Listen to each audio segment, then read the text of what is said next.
இன்றைய மன்னா யோசுவா 1 அதிகாரம் 9 நான் உனக்கு கட்டளையிடவில்லையா?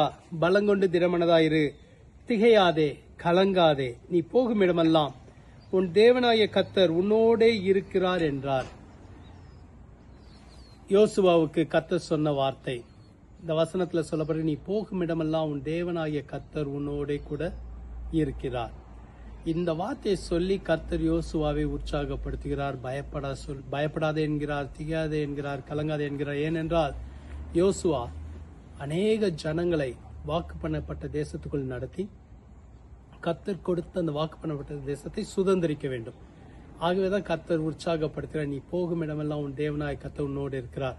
அந்த சமயத்துல யோசுவாவுக்கு தலைவராய் இருந்த மோசே மரித்து போயிருந்தார்.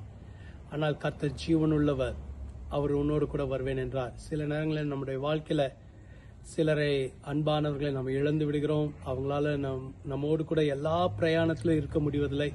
ஆனால் கர்த்தர் உங்களோடு கூட இருக்கிறார். இன்றைக்கு உங்களோடு இருக்கிறார். நீங்க போகும் இடமெல்லாம் அவர் உங்களோடு வருவார். ஜெபிக்கலாமா? எங்களை அதிகமாய் நேசிக்கிற நல்ல ஆண்டவரே, இந்த நல்ல உற்சாகமான வார்த்தைக்காக நன்றி.